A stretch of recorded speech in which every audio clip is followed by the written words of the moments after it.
بسم اللہ الرحمن الرحیم۔ پیارے دوستو، السلام علیکم ورحمۃ اللہ وبرکاتہ۔ آج آپ کے ساتھ ماں کی ممتا کا ایک عجیب قصہ شیئر کریں گے۔ کسی بستی میں ایک عورت بڑی صالح اور پاک باز، عبادت گزار، ہر وقت اللہ کی یاد میں مشغول رہتی تھی۔ اللہ پاک نے دنیا کی نعمتوں کے ساتھ دین کی دولت سے بھی خوب نوازا تھا۔ اللہ کی قدرت کہ اس کا نیک خدا ترس شوہر وفات پا گیا۔ اس کا ایک ہی لڑکا تھا۔ اس نیک دل عورت نے اس لڑکے کی بڑی اچھی طرح پرورش کی، ناز و نعمتوں سے پالا، تعلیم بھی اچھی دلائی۔ لڑکے نے جب دنیا کے میدان میں قدم رکھا تو ہر طرف اس کے حسن سلوک کے چرچے ہونے لگے۔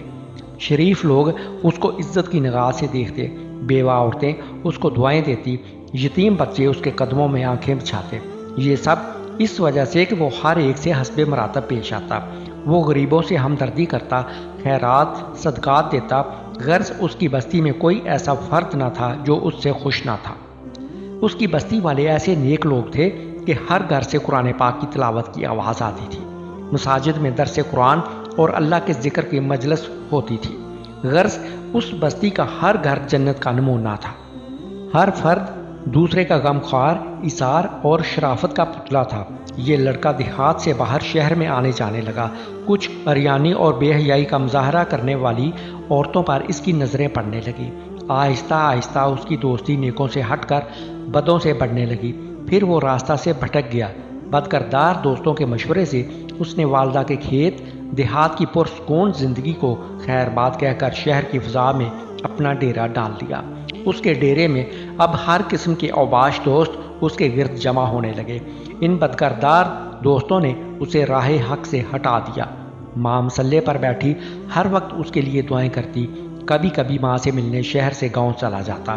آہستہ آہستہ وہ وقت آیا کہ مہینوں میں ایک چکر لگاتا۔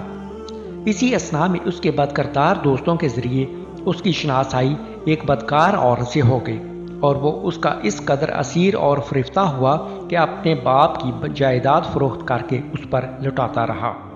آخر وہ وقت آیا کہ وہ عورت جس نے اپنے نیک دل شوہر کی زندگی میں کبھی دکھ نہیں دیکھا تھا، اب دوسروں کے گھر مزدوری کرنے لگی۔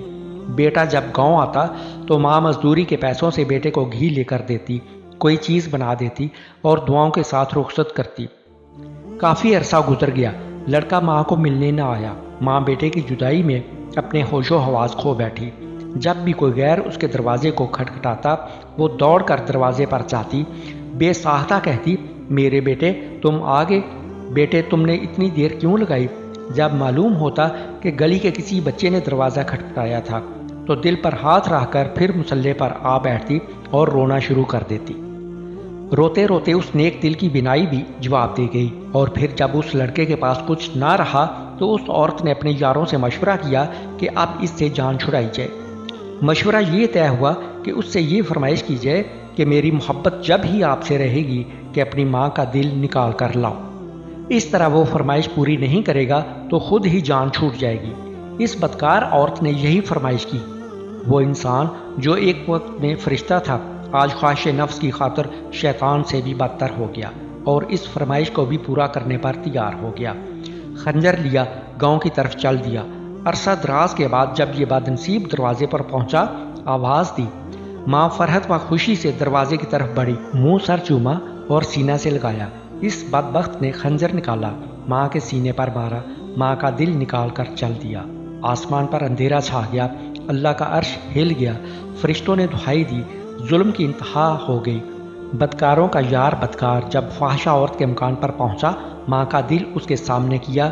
اس عورت نے کہا، اپنی ماں پر ایسا ظلم کر سکتا ہے تو معلوم نہیں میرے ساتھ کیا سلوک کرے گا، اس لیے یہاں سے نکل جا۔ آنکھوں پر اندھیرا چھا گیا، گرا اور مر گیا۔ ماں کا دل ہاتھ سے چھٹا، دل اس فاحشہ عورت کے کمرے میں پڑی ہوئی چھری پر پڑا۔ ماں کا دل پھٹا، درد سے دل سے نکلی یہ آواز، بیٹا کہیں چوٹ تو نہیں لگی؟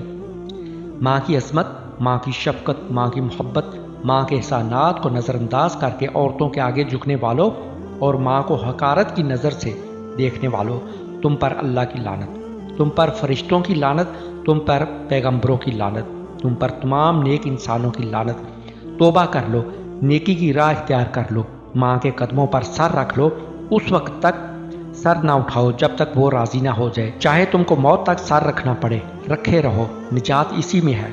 یاد رکھیے پیارے دوستو، اللہ تعالیٰ ماں باپ کے نافرمان اور بے ادب کی کسی بھی نیکی و انصاف کو قبول نہ فرمائے گا، لیکن اگر وہ توبہ کرے اللہ سے اور اپنی ماں کے ساتھ اچھا سلوک کرے، ہر وقت اس کو راضی اور خوش رکھنے کی جستجو میں رہے، تو پھر اللہ پاک معاف فرما دے گا، کیونکہ اللہ پاک کی رضا ماں کی رضا میں ہے اور اللہ پاک کی ناراضگی ماں کی ناراضگی میں ہے۔ اللہ تعالی ہم کو اپنی رضا کی توفیق عطا فرمائے اور ہمیں ناراضگی سے بچائے، آمین یا رب العالمین۔